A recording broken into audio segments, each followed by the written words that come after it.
Guys who are currently watching a clip from our podcast, The Fellas, the full podcast is available exclusively on Spotify with video for free. So go ahead and follow us on Spotify. It actually helps us out more than you could imagine. Obviously, I mean, you know him well, but JJ, this was the first time, or KSI, this is the first time that he's really done like proper live to festivals and things like that. And when he went out there and I saw the crowd that had him there, and I was there like, wow, to be in that moment, to look out for him as well and just think all these people are here because of you, and they're going to sing along to words and that they you've know either word for written word or the songs. That must be one of the craziest feelings. It's overwhelming. Ever. It's overwhelming. And I think, it's especially for KSI, a funny story is, when Lighter was, just before it was about to come out, I was round his and we were just talking about the tune. And he had never at this point had his tunes played on radio.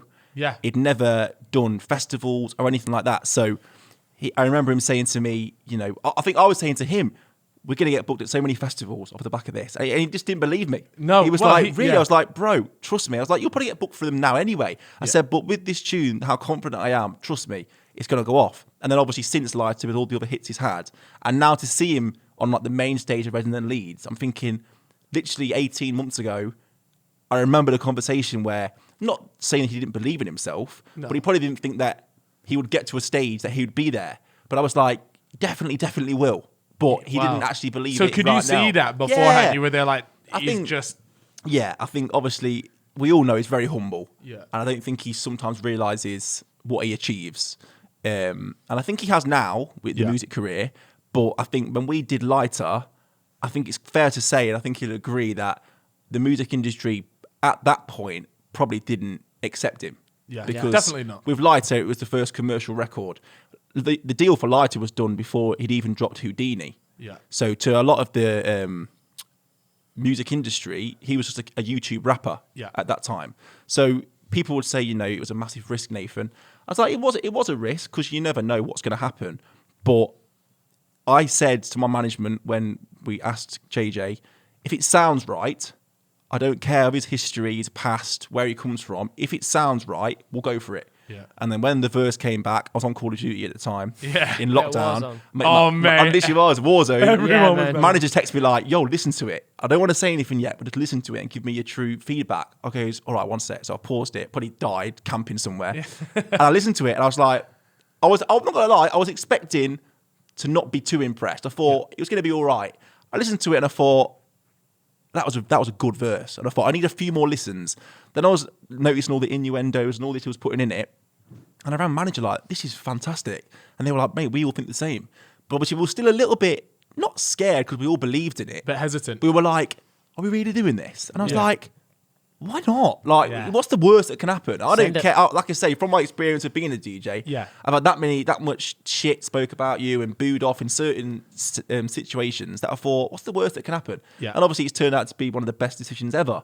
But going back to your original point, it was like, I don't feel like JJ really thought his career would take off musically as much as it did. Yeah. And the fact that it has is just so nice to see. And then, like I say, even when he brought me out on the main stage at Reading, just being behind the scenes and watching him on stage, I was like a proud father. Because I remember you saying like, what, you think I'm going to get booked for festivals and that? I was like, yes, you are. And here you are killing it on the main stage at the biggest festival in the country. So big up JJ every time. And he obviously absolutely... I mean, that tune went massive, didn't it? Crazy, yeah. Did you know, like, when you listened to it, you was like, I think we got a hit here. Did you know that I think you have an inkling. You do have an inkling. But sometimes you have that with every tune you put out, you have an element of, what's the word?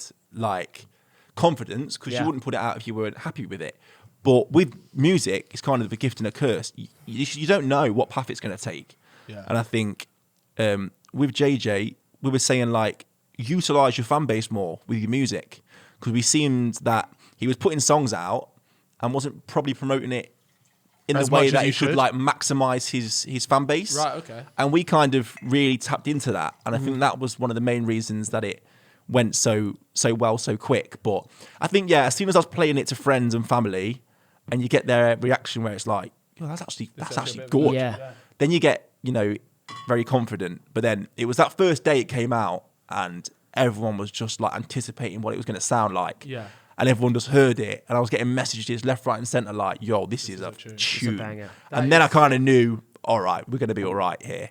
And yeah, I think what was first week we peaked number 4, number 3, I don't know. But it was like it was just an amazing feeling because I've never even been in the top 10 before, so to go straight into like number 3 was just like wow, unbelievable. And we were so close to number 1. It was. I remember that because we were all waiting in the group chat, like, where's it gonna go? Where's it gonna go? Who was it at the time that was number 1? Mr. Joel Corey. He beat me to it. He was number 1. But he was number 1. Not that it lives in your head absolutely rent free. Yeah, me and Joel are great mates, but he obviously took over the charts that year with Head and Heart. Yeah, and there was one week we were slightly close, but still nowhere near. Yeah. But it was nice to be close. Yeah, no, absolutely. To be number 3, that's awesome. Was incredible.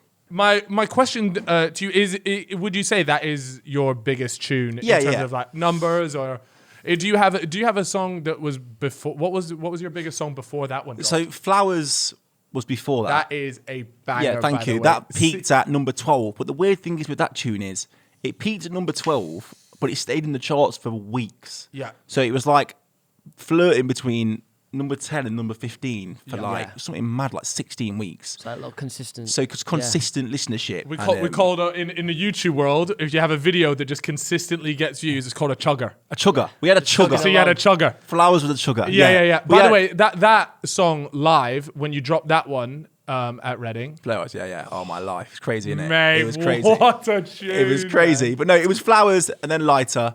But yeah, I'd say Lighter is my biggest tune. Yeah. Undoubtedly, just from accolades, Brit nomination, and everything else that goes with it. But obviously working with Straight After, to be able to work with the likes of Anne-Marie and Little Mix, it opens you up to another crazy fan base. You went a level up. I wouldn't even say level up.